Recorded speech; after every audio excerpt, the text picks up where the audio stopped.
أشهد أن لا إله إلا الله وأشهد أن محمدا رسول الله.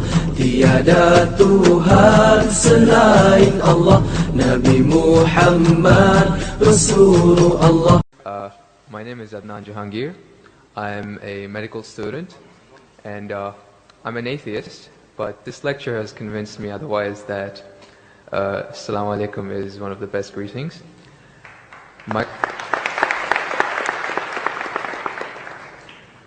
My question is, how... You're an atheist?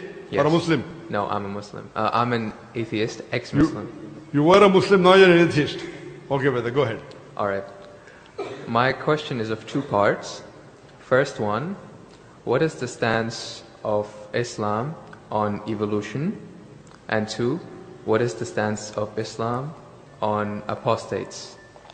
The first one, it's how does Islam deal with evolution when as I'm a medical student, my professors, when they show me the skulls of how humans have evolved throughout millions of years, from Homo habilis to Homo erectus to us Homo sapiens, and when they show proof of how evolution has taken place over the years, how do you disprove that when it is fact? It is not theory or it is not a hypothesis anymore.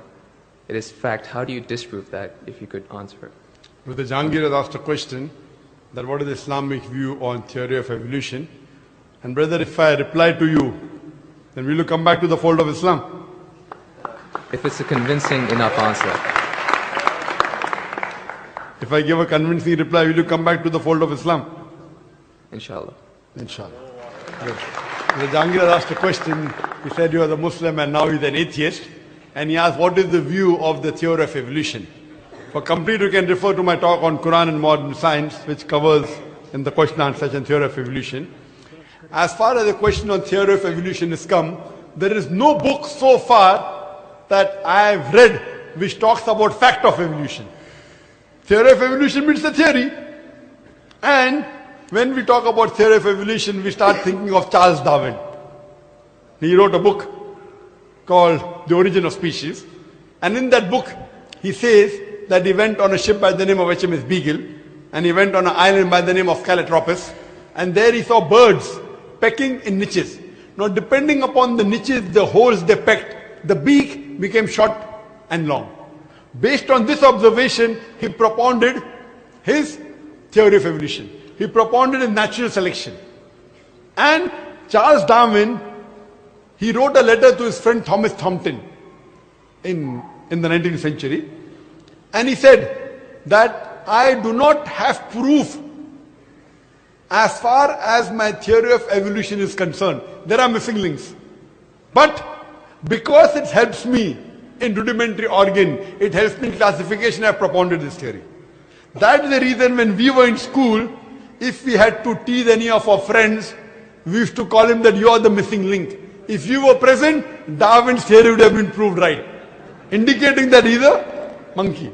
We used to fool around. So there is no proof regarding Darwin's theory at all. It's a theory, it's not a fact. Now in most of the schools, they teach Darwin theory as though it's a fact because they don't have any alternative. Because of that. But no scientist at all can say for sure. Yes, there are many scientists who support Darwin's theory. But as far as recent times are concerned, most of the scientists today they do not agree with Darwin's theory. As far as you talked about the 4 waves of hominoids. First was the Iceman, then was the Neanderthal man, then was the Cro-Magnon. All these that you find, there is no link between them.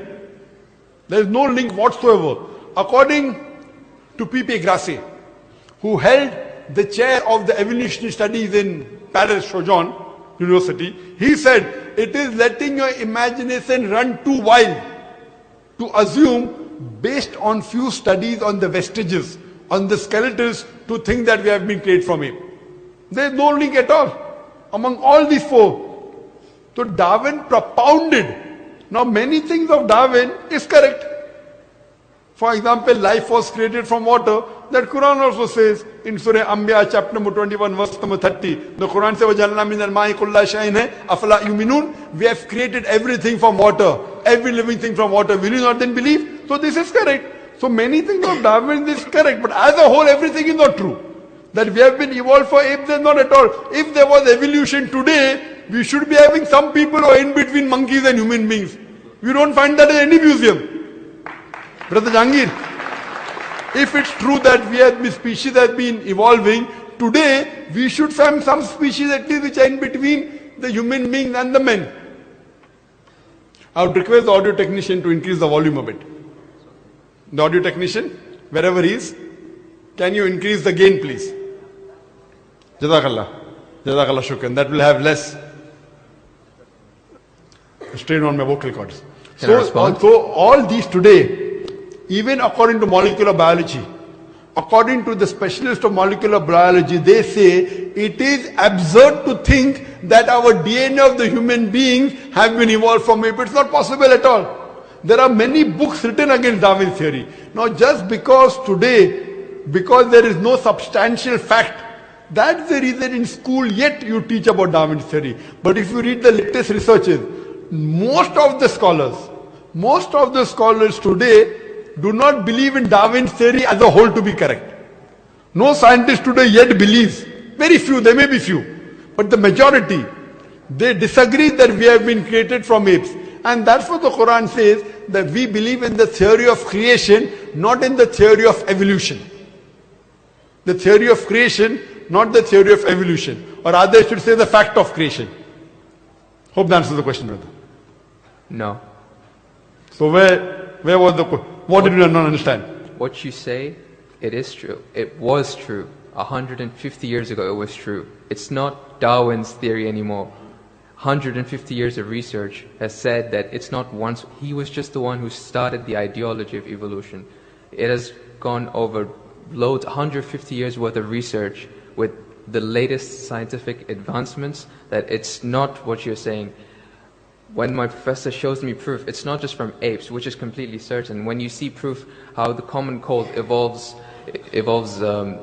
pathogen, like when it changes its own morphology just to keep up to date with today's vaccines, it's evolving its defense mechanisms against today's latest vaccine. Brother, that's let me tell you one thing. Right there. Let me tell you one thing. It's not Darwin's theory anymore. Let me tell you one thing, brother. I am a medical doctor. And there are many researches being done. If it turns out to be a fact, it has to come in the medical college. It is in the medical college. I'm taught this in university. Sorry? I'm taught evolution in university. It's not in school anymore. I'm talking about medical. University, you learn about theories and researches. Even in medical, you learn about theories and researches. Once it becomes a fact, it comes into textbooks of medicine. I don't know of any textbook of medicine in any college in the world which says that we have been evolved. It is all these are theories, and I know the research is being done. Even Darwin's theory never came in the medical textbook. And even what you're talking about, I know there are new and new researches being coming on. But none of them yet has proved it to be a fact of evolution. The statement by itself, theory of evolution, means it's a theory. So by English language itself, you don't have to be a researcher. When you say theory, it's a theory. When the theory becomes a fact, it changes, that thing changes into a fact. So by the basic you saying theory of evolution, it means it's an hypothesis. No. It is not yet a thought. It's not yet a fact. There's a difference between hypothesis and theory. A theory is something in science that has the highest honor. When something gains the word theory, it's fact. The theory, in theoretical terms, it's the theory of gravity, but we don't say it, we just say it fact. Same way, we say the fact of gravity. Sorry, what did you say? Theory of what? Gravity. If you say it in theoretical terms, but it's no theory of gravity. It's a law of gravity. I'm sorry. I'm sorry. It's the law of evolution. I'm sorry. Your knowledge of science is very weak. It is Boyle's law. It is not Boyle's theory. It is Archimedes' principles. It's not Archimedes' theory. Whatever's theory, when it becomes a fact, it changes into law. I'm sorry, your knowledge is so weak, and I wouldn't like to continue. Your knowledge is so weak. My question, I'm sir. not here to teach 2 + 2 = 4 in the audience. In the question answer session, you ask a question, I give the answer. If you like it, you keep it. If you don't like it, you throw it. Okay, just The thing answer is that me if a this, knowledge sir. is so weak, you're saying theory is the highest thing in science. I'm sorry, you're absurd. I'm a medical doctor. Theory is the highest thing in science. If I'm someone very can sorry, dis- brother. If someone I'm can Jahangir, disprove, brother, I'm very sorry. Theory is never the highest thing in science. If you think just because you're going to a university or coming to fool the people here, I'm not. I'm totally sorry. Theory, if it becomes a fact, and if the theory becomes a law, it may reach a high standard. But theory by itself, it's a theory, it's a hypothesis. Once it gets converted, it becomes a law, it becomes a fact.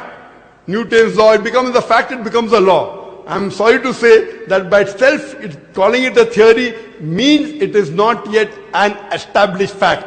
The heart pumps blood. Is it a theory or is it a fact? it's a fact. No, Because there's the proof. theory of heart pumping blood. Theory of heart pumping blood now. Now if I'm going to teach you English language here, I feel you are wasting the time of the people. Surely, if you can't understand simple English, that what's the difference between the theory, that theory is the highest thing in science, then I'm sorry you'll have to أشهد أن لا إله إلا الله وأشهد أن محمدا رسول الله Tiada Tuhan selain Allah Nabi Muhammad Rasulullah